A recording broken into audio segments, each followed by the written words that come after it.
मृत्यु मृत्यु एक ऐसी चीज है जिससे हर कोई डरता है, लेकिन एक ऐसा आदमी है जो हर पल मौत से लड़ रहा है। क्यों?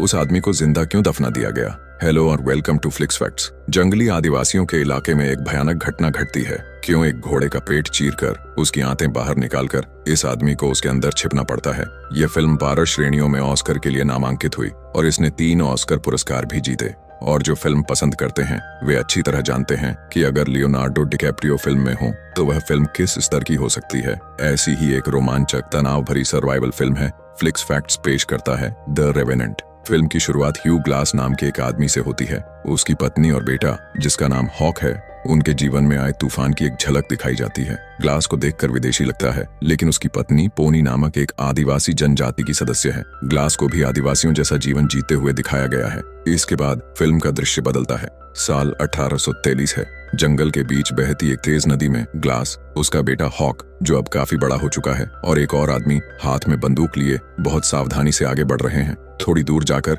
वे एक हिरण को देखते हैं और ग्लास उस पर निशाना लगाकर गोली चला देता है। इस क्षेत्र का नाम डकोटा क्षेत्र है। उस समय डकोटा क्षेत्र में बड़ी संख्या में पशु पक्षी रहते थे और दुनिया के अलग अलग हिस्सों से लोग यहाँ शिकार करने आते थे। लेकिन यहाँ के जंगली जानवर जितने खतरनाक थे, उतना ही यहाँ का घना जंगल भी। इसलिए बाहर से आने वाले लोगों के लिए यहाँ जिंदा रहना लगभग नामुमकिन था। इस वजह से इस जंगल में रहने वाले कुछ आदिवासी पैसे लेकर बाहर से आने वाले शिकारियों की मदद करते थे। ग्लास और हॉक कैप्टन हेनरी के नेतृत्व में शिकारी टीम के प्रमुख फिट्जगेराल्ड की मदद के लिए आए हैं। ऐसा इसलिए क्योंकि ग्लास इस जंगल के हर कोने को अच्छी तरह जानता है और इसी वजह से उन्हें अपने साथ रखा गया है। जब ग्लास और हॉक हिरण का शिकार करके उसे अपने कैंप में ले जाने की तैयारी कर रहे थे, तभी उनकी टीम का एक आदमी बिना कपड़ों के वहां आकर जमीन पर गिर जाता है। उसी समय उनकी ओर एक के बाद एक कई तीर आने लगते हैं। इस अचानक हमले से टीम के कई लोगों के गले और छाती में तीर लग जाते हैं। थोड़ी देर बाद वे देखते हैं कि दूर से अरिकारा आदिवासियों का एक दल घोड़ों पर सवार होकर उनकी ओर आ रहा है। अरिकारा एक आदिवासी समुदाय है जो कई पीढ़ियों से इसी जंगल में रहता है। इसके बाद कुछ देर के लिए खामोशी छा जाती है और अरिकारा कहीं गायब हो जाते हैं। सब समझ जाते हैं कि कोई बड़ा खतरा आने वाला है और फिर चारों तरफ से उन पर तीरों की बारिश होने लगती है। अचानक हुए इस हमले से अमेरिकी शिकारियों में से कुछ अपनी जान गंवा देते हैं। बाकी शिकारी किसी तरह पेड़ों के पीछे छिप जाते हैं। अरिकारा के घोड़े पर सवार होकर पास आने पर कुछ अमेरिकी शिकारी उन्हें गोली मारकर मार देते हैं। आमने सामने की लड़ाई शुरू हो जाती है। ग्लास और हॉक खतरे को भांपते हुए कैंप में आ जाते हैं। ग्लास चिल्लाकर सबको कहता है कि उन्हें किसी भी तरह उस नाव में चढ़ना है। इस तरह अरिकारा के साथ काफी देर तक लड़ने के बाद उनकी टीम के कई लोग मारे जाते हैं। बचे हुए शिकारी तय करते हैं कि वे किसी भी तरह नदी में रखी उस नाव पर चढ़कर यहाँ से भाग जाएंगे। काफी मुश्किल से glass, hawk, Fitzgerald, captain Henry, Bridger और कुछ और शिकारी नाव में चढ़ पाते हैं, लेकिन बाकी लोग भागने की कोशिश करते हुए या नाव में चढ़ते समय तीर लगने से मारे जाते हैं। अब मैं आपको बताता हूँ कि अरिकारा ने उन पर अचानक हमला क्यों किया। दरअसल उस समय अमेरिकी सरकार और अरिकारा आदिवासियों के बीच युद्ध चल रहा था और डकोटा के इस जंगल पर अरिकारा का राज था। इसलिए वे किसी भी अमेरिकी शिकारी को देखते ही हमला कर देते थे और जो अरिकारा आदिवासी ये हमला करते थे उन्हें री कहा जाता था। इतनी मुश्किल से नाव में मिजूरी नदी में काफी दूर आने के बाद ग्लास सबको बताता है कि अगर वे इस नदी में ज्यादा देर रहे तो री उन पर किसी भी समय हमला कर सकते हैं। इसलिए इस नाव को नदी में छोड़कर पैदल जंगल के अंदरूनी रास्ते से आगे बढ़ना ही समझदारी होगी। फिट्जगेराल्ड को ग्लास पसंद नहीं था क्योंकि ग्लास एक गोरी चमड़ी का होने के बाद भी आदिवासी पोनी जैसा जीवन जीता था और ग्लास के अतीत के बारे में ज्यादा कुछ पता नहीं था। लोग कहते थे कि ग्लास ने कुछ साल पहले एक विदेशी सैनिक को बेरहमी से गोली मार दी थी। इसलिए जिसका कोई ठोस परिचय नहीं और अतीत का कुछ पता नहीं, उस पर भरोसा करके वे इस खतरनाक जंगल से गुजर रहे थे। यह बात फिट्जगेराल्ड को बिल्कुल पसंद नहीं थी, लेकिन कैप्टन हेनरी को ग्लास पर बहुत विश्वास था। ग्लास की बात मानकर वे नाव को नदी में ही छोड़ देते हैं और इतने समय में उन्होंने जितना भी शिकार इकट्ठा किया था उसे जंगल में एक जगह पत्थर के नीचे छिपाकर अपने किले तक पहुंचने के लिए पैदल चलना शुरू कर देते हैं। उनका किला थोड़ी ही दूर है जहां उन्होंने डेरा डाला हुआ है। वे सबसे पहले इस खतरनाक जंगल से निकलकर अपने किले में जाएंगे। वहां से और लोगों और हथियारों के साथ लौटकर यहाँ से शिकार की चीजें ले जाएंगे।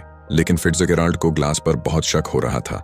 उसे बार बार लग रहा था कि चूंकि ग्लास एक आदिवासी समुदाय का है तो हो सकता है कि वह उन्हें गुमराह कर रहा हो और सबको री के हवाले कर देगा। समय बारिश का था। घने जंगल में तेज बारिश के बीच ग्लास के निर्देश पर पूरी टीम आगे बढ़ती रही। लेकिन जब बाकी लोग बारिश होने पर जंगल में कहीं आराम करते थे, तब ग्लास अकेला जंगल के अलग अलग हिस्सों में जाकर यह देखता था कि सबको लेकर जाने के लिए कौन सी जगह सुरक्षित है। ऐसे ही एक दिन जब ग्लास जंगल के अंदर अकेला गया तो अचानक एक विशाल और हिंसक जंगली भालू ने उस पर हमला कर दिया और ग्लास के हाथ से बंदूक दूर जा गिरी। भालू ने ग्लास को पकड़कर उसे पंजे और दांतों से बुरी तरह जख्मी कर दिया। ग्लास ने खुद को बचाने की बहुत कोशिश की, लेकिन उस भालू की राक्षसी ताकत के सामने कुछ नहीं कर पाया। फिर भी जब भालू ग्लास को मारकर अपने साथियों को बुलाने गया तो ग्लास ने किसी तरह अपने जख्मी शरीर को खींचकर बंदूक उठाई और भालू पर निशाना लगाया। लेकिन इसका उल्टा असर हुआ, क्योंकि इतने दर्द में ग्लास ठीक से निशाना नहीं लगा पाया। गोली भालू के सिर में लगने की बजाय कंधे में लगी। जख्मी होने पर भालू और भी हिंसक हो गया और दौड़कर ग्लास के गले पर अपने पैने नाखून गड़ा दिए। पीठ और कंधे से मांस नोच लिया, लेकिन ग्लास ने उस हालत में भी हार नहीं मानी। उसने बहुत मुश्किल से अपनी जेब से चाकू निकाला और भालू की गर्दन पर बार बार वार करके उसे इतना जख्मी कर दिया कि भालू अपना संतुलन खो बैठा और लगभग मरे हुए ग्लास को लेकर एक ढलान वाली जगह पर नीचे गिर गया। जब ग्लास की टीम के बाकी लोग वहां पहुंचे तो उन्होंने देखा कि ग्लास के पास वह मरा हुआ भालू पड़ा है और ग्लास के गले और पीठ के जख्मों से खून बह रहा है। कैप्टन हेनरी को थोड़ी डॉक्टरी आती थी, इसलिए उन्होंने खून रोकने के लिए ग्लास के जख्मों को जल्दी जल्दी सिलना शुरू कर दिया। दर्द से कराहते हुए ग्लास एक समय बेहोश हो गया, लेकिन चौंकाने वाली बात यह थी कि इतना खून बह जाने और उसका पूरा शरीर सिलने के बाद भी वह किसी तरह बच गया। उन्होंने उस रात वहीं बिताई और अगली सुबह फिर से चलना शुरू कर दिया। लेकिन चूंकि ग्लास चल फिर नहीं पा रहा था, इसलिए उसे उठाकर ले जाना था। लेकिन इस जंगल में हर जगह री का खतरा था, जो किसी भी समय उन पर हमला कर सकते थे। इसके अलावा बारिश के बाद धीरे धीरे सर्दियां आ रही थीं और चारों तरफ बर्फ गिरनी शुरू हो गई थी। लेकिन कैप्टन हेनरी बहुत समझदार आदमी थे। वह जानते थे कि अगर ग्लास उनके साथ नहीं रहा तो वे इस खतरनाक जंगल से कभी बाहर नहीं निकल पाएंगे, क्योंकि ग्लास इस जंगल को बहुत अच्छी तरह जानता था। ग्लास का हौसला बढ़ाने के लिए जब सब आराम करते थे तो ग्लास का बेटा हॉक अपने पिता के पास आकर कहता था, पापा, आपको याद है माँ ने मरते समय क्या कहा था? अगर पेड़ की जड़ें बहुत गहरी हों तो कितना भी बड़ा तूफान क्यों ना आए, पेड़ को उखाड़ कर ले जाता हुआ लगे, लेकिन आखिर में कोई भी उसे हिला नहीं सकता। आपकी सांसें अभी भी चल रही हैं और जब तक आपकी सांसें चल रही हैं आप जिंदा हैं। पापा, आपको मेरे लिए जीना है, मैं इस लड़ाई में आपके साथ हूँ। फिल्म का दृश्य यहाँ से फ्लैशबैक में चला जाता है, यानी अतीत में। दिखाया जाता है कि एक समय ग्लास की पोनी आदिवासी जनजाति पर कुछ अंग्रेज सैनिकों ने हमला किया था। ग्लास के पहुंचने से पहले ही उन्होंने उसकी पत्नी को गोली मार दी और उनके सभी घर जला दिए गए। इस दौरान हॉक का शरीर भी आग से थोड़ा झुलस गया था और तब दिखाया गया कि ग्लास अपने बेटे हॉक को मानसिक रूप से मजबूत करने की कोशिश कर रहा है। यही दृश्य फिल्म की शुरुआत में भी दिखाया गया था। ग्लास ने जीवन में बहुत बुरा समय देखा है, जिसकी कुछ बातें लोग जानते हैं और कुछ केवल वही जानता है। तो खैर, कहानी वर्तमान में वापस आती है। दिखाया जाता है कि वे ग्लास के शरीर को लेकर चल रहे थे, लेकिन इस समय उन्हें एक बड़ा पहाड़ पार करना था और ग्लास को खींचकर ऊपर ले जाना संभव नहीं था। फिट्जगेराल्ड की बात मानकर एक समय कैप्टन ग्लास को गोली मारकर मार भी देना चाहते थे, लेकिन अचानक उनके अंदर इंसानियत जाग जाती है। वह उस आदमी को इस तरह नहीं मारेंगे जिसने उनकी इतनी मदद की है। वह अपनी टीम के सदस्यों को निर्देश देते हैं कि जब तक ग्लास स्वाभाविक रूप से नहीं मर जाता तब तक वह यहाँ आराम करेगा और उसकी देखभाल करने और उसका अंतिम संस्कार करने के लिए हमारी तरफ से 2 लोग यहाँ रुकेंगे। तुम में से तय कर लो कि कौन रहेगा। जो रुकेगा उसे $100 का इनाम मिलेगा। यह सुनकर डॉलर के लालच में ब्रिजर और फिट्जगेराल्ड वहां रुकने को तैयार हो जाते हैं और ग्लास का बेटा हॉक तो था ही, लेकिन रक्षक कब भक्षक बन जाए इसका पहले से पता नहीं चलता। इसके बाद जब सब चले जाते हैं तो फिट्जगेराल्ड उस पहाड़ के नीचे एक कोने में जमीन खोदना शुरू कर देता है। लेकिन क्यों? क्या वह ग्लास के जिंदा रहते ही उसे दफनाने की तैयारी कर रहा है? यहाँ एक सवाल उठता है कि इतने सारे लोगों के होते हुए फिट्जगेराल्ड को ग्लास पर इतना गुस्सा क्यों था? वह उसे क्यों पसंद नहीं करता था? दरअसल यह कई साल पहले की घटना है। एक बार शिकार करते समय फिट्जगेराल्ड को भी इसी तरह री के हमले का सामना करना पड़ा था। उस बार री ने फिट्जगेराल्ड को अगवा कर लिया और उस पर अत्याचार किए। अत्याचार इतना ज्यादा था कि उन्होंने एक तेज चाकू से फिट्जगेराल्ड के सिर की एक तरफ की खाल उधेड़ दी थी। फिट्जगेराल्ड किसी तरह उस स्थिति से बचकर लौटा, लेकिन उस घाव का निशान उसके सिर और मन में आज भी ताजा है। और उस घटना के बाद से ही फिट्जगेराल्ड के मन में आदिवासियों के लिए एक नफरत पैदा हो गई थी। और चूंकि ग्लास भी एक आदिवासी समुदाय का था, इसीलिए वह उसे शुरू से ही बर्दाश्त नहीं कर पाता था। तो खैर, दिखाया जाता है कि एक दिन जब ब्रिजर और हॉक पीने के पानी और खाने की तलाश में जाते हैं तो फिट्जगेराल्ड ग्लास से ठंडी आवाज में कहता है, ग्लास, तुम अभी भी अपनी सांसें क्यों नहीं छोड़ रहे? मुझे समझ नहीं आ रहा। देखो, हिसाब से तुम्हें बहुत पहले मर जाना चाहिए था, लेकिन तुम मौत से हार नहीं मान रहे। क्या तुम नहीं समझ रहे कि जब तक तुम जिंदा रहोगे हम भी यहाँ से कहीं नहीं जा सकते, और धीरे धीरे री हमें ढूंढकर यहीं खत्म कर देंगे। जब तुम्हारी जान निकल ही नहीं रही तो क्यों ना मैं तुम्हारी जान ले लूं। और अगर तुम भी यही चाहते हो तो मेरी तरफ देखकर एक बार पलक झपकाओ। चलने फिरने के अलावा गले में गहरे जख्म होने की वजह से ग्लास ने बोलने की क्षमता भी खो दी थी। फिर भी उसने बहुत देर तक आंखें खुली रखने की कोशिश की, लेकिन कोई इंसान बिना पलक झपकाए कब तक रह सकता है। इसलिए एक समय ग्लास को पलक झपकानी ही पड़ी, और फिट्जगेराल्ड ने तुरंत उसके मुंह में कपड़ा ठूंसकर उसकी सांस रोक दी। तभी वहां हॉक आ जाता है और फिट्जगेराल्ड को ग्लास से दूर हटाकर चिल्लाने लगता है, तुम ये क्या कर रहे थे? मैं ये बात सबको बताऊंगा। अगर कैप्टन को यह पता चला तो तुम्हें फांसी हो जाएगी। फिट्जगेराल्ड पहले हॉक को चुप रहने को कहता है, लेकिन हॉक नहीं रुकता। इसलिए वह ग्लास के सामने ही हॉक के पेट में बेरहमी से कई बार चाकू मारता है और बेबस ग्लास के सामने उसके बेटे हॉक की हत्या कर देता है। ग्लास चिल्ला नहीं पाता, लेकिन दर्द से कराहता और तड़पता रहता है। फिट्जगेराल्ड हॉक की लाश को खींचकर फेंक देता है। इसी बीच ब्रिजर वापस आ जाता है। फिट्जगेराल्ड उससे कहता है, हॉक अभी तक नहीं लौटा, वह बहुत देर से गया हुआ है। ब्रिजर भी सोचता है कि हॉक कहीं अटक गया होगा या कुछ हो गया होगा जिसकी वजह से वह वापस नहीं आया। उसने देखा भी नहीं कि थोड़ी दूर पर हॉक की लाश पड़ी है। फिर उस रात फिट्जगेराल्ड ब्रिजर को जगाकर कहता है, मैंने रात के अंधेरे में कुछ री को इधर आते हुए देखा है, इसलिए हमें जितनी जल्दी हो सके यहाँ से भागना होगा। ये सुनकर ब्रिजर घबरा जाता है और पूछता है, अगर हम चले गए तो ग्लास का क्या होगा? तब फिट्जगेराल्ड अजीब तरीके से उस बीमार ग्लास को जमीन पर पटक कर खींचता है और उस गड्ढे में फेंक देता है जो उसने खोदा था। वह उस पर थोड़ी मिट्टी डालकर कहता है, जो मर नहीं रहा उसे जिंदा ही दफनाना होगा, और अगर तुम अपनी जान बचाना चाहते हो तो मेरे साथ चलो, नहीं तो तुम भी मरोगे। आखिरकार इंसान बहुत मतलबी होता है।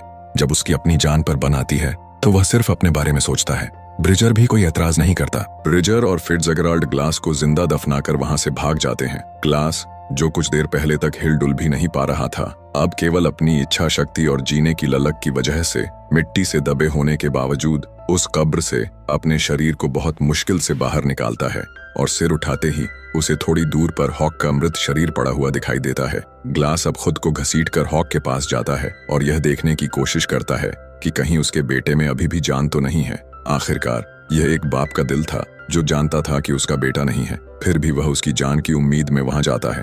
पहले उसकी पत्नी, फिर उसका बेटा, और शरीर का इतना दर्द, इतने सारे दुख दर्द के साथ ग्लास अब और नहीं सह सकता था। वह अपने मृत बेटे की छाती पर सिर रखकर सो जाता है। ग्लास हॉक के सिर और छाती पर हाथ फेरता है। उसकी आंखें जैसे चिल्लाकर कहना चाहती हैं, एक बार सांस ले, एक बार मेरे पास वापस आ जा, मैं तुझे कुछ नहीं होने दूंगा, मैं तेरा बाप हूँ। ग्लास का दुख और दर्द तुरंत बदले का रूप ले लेता है। वह तय कर लेता है कि जब तक वह अपने बेटे के हत्यारे को अपने हाथों से सजा नहीं देगा तब तक उसे शांति नहीं मिलेगी।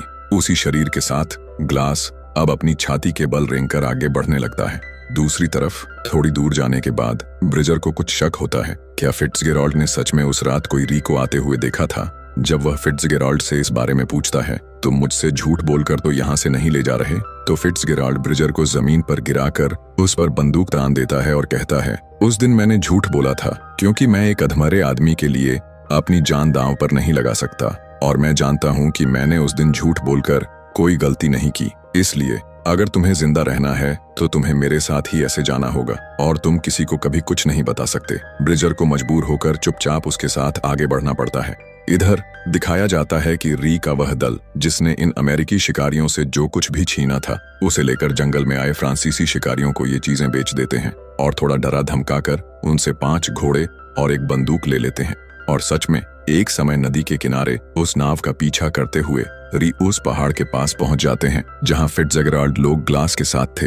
दरअसल री जनजाति के सरदार की बेटी, जिसका नाम पोवाका था, कुछ दिनों से लापता थी। उसे कौन ले गया और कहां ले गया उन्हें कुछ पता नहीं था, और उन्हें लग रहा था कि जो अमेरिकी शिकारी डकोटा के जंगल में शिकार करने आए हैं शायद उन्होंने ही री के सरदार की बेटी को अगवा कर रखा है, और यही वह वजह थी जिसकी वजह से री ने कैप्टन हेनरी की टीम पर हमला किया था।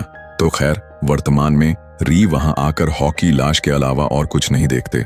दिखाया जाता है कि ग्लास उस तरह छाती के बल रेंग कर चलने से उसके शरीर के जख्मों से फिर से खून बहने लगता है। उसके गले का जख्म इतना गहरा था कि पानी पीने पर भी मुंह से खून आ जाता था। इसलिए ग्लास जंगल में बिखरे हुए कुछ पत्ते और घास इकट्ठा करता है और उन्हें आग में जलाकर अपने पास पहले से मौजूद थोड़ा बारूद अपने गले के जख्म पर लगा देता है, और फिर उस जलती हुई घास से अपने गले के जख्म को खुद ही जला देता है। वह ऐसा इसलिए करता है क्योंकि वह जानता था कि अगर इंसान के शरीर का कोई हिस्सा जल जाए तो उस जगह से खून बहना बंद हो जाता है, और अगर वह ऐसा नहीं करता तो खून बहते बहते एक समय वह मर ही जाता। इसके अलावा इतनी ज्यादा ठंड में आग से जलने वाला जख्म वैसे भी जल्दी ठीक हो जाता है। अब भले ही ग्लास थोड़ा बहुत खड़ा हो सकता था, लेकिन वह सहारे के बिना चल नहीं सकता था। ऊपर से ग्लास के पास कोई खाना नहीं था। भूख के मारे वह सामने घास पत्ते, छोटे पक्षी, जानवरों का सड़ा हुआ मांस, जो कुछ भी मिलता वही खाने लगता। इसी बीच एक दिन जब ग्लास नदी के किनारे आराम कर रहा था, उसी समय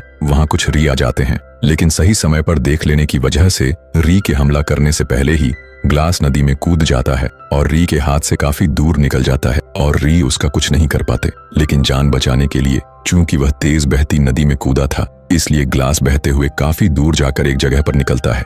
नदी के उस बर्फीले ठंडे पानी में बहुत देर तक रहने के बाद ग्लास का पूरा शरीर जैसे जम गया था। बहुत मुश्किल से थोड़ी आग जलाकर वह अपने शरीर को गर्म करता है। भूख की वजह से उसी बीमार शरीर में ग्लास नदी से एक मछली पकड़कर उसे कच्चा ही काट काट कर खा लेता है। जब वह नदी के किनारे लेटा हुआ थोड़ा आराम कर रहा था, तभी अचानक थोड़ी दूर पर उसे आग जलती हुई दिखाई देती है। वह रेंग कर उस तरफ जाता है तो इस आदमी को देखता है। यह आदमी एक जंगली सांड को मारकर उसका मांस खा रहा था। ग्लास को देखकर वह आदमी उसे मारने आता है तो ग्लास हाथ जोड़कर थोड़ा खाना मांगता है। वह आदमी वह मांस ग्लास की ओर फेंक देता है। उस रात वह ग्लास को अपने पास रहने देता है। अगली सुबह ग्लास के शरीर के जख्मों को देखकर वह उसकी इस हालत की वजह पूछता है। ग्लास किसी तरह टूटी फूटी आवाज में सारी बात बताता है। वह आदमी बताता है कि उसका नाम हिकुक है और वह भी पोनी आदिवासी समुदाय का ही एक सदस्य है। उसके परिवार को भी अमेरिका की एक आदिवासी टीम ने मार डाला था। हिकुक ग्लास के जख्मों को देखकर कहता है कि अगर ये जख्म ऐसे ही रहे तो इलाज के अभाव में तुम ज्यादा दिन नहीं बच पाओगे, तुम्हारे शरीर में सड़न हो जाएगी। इसलिए वह ग्लास को उस बर्फीले तूफान में अकेला नहीं छोड़कर अपने साथ घोड़े पर बिठाकर दूसरी जगह ले जाता है। फिर कुछ पत्तों और घास को आग में जलाकर जो राख बनती है उसे जख्मों पर लगाता है और पेड़ की डाल काटकर इस तरह एक छोटा घर बनाकर उसे गर्म चीजों से ढक देता है। तब तक दर्द से ग्लास को बुखार आ चुका था और वह बेहोश हो चुका था। लेकिन जब ग्लास को होश आता है तो वह देखता है कि हिकुक कहीं आसपास नहीं है। बहुत ढूंढने पर थोड़ी दूर आगे जाकर ग्लास देखता है कि किसी ने हिकुक की हत्या करके उसे एक पेड़ की डाल से लटका दिया है और बहुत पास में ही कुछ लोगों के हंसने की आवाज आ रही है।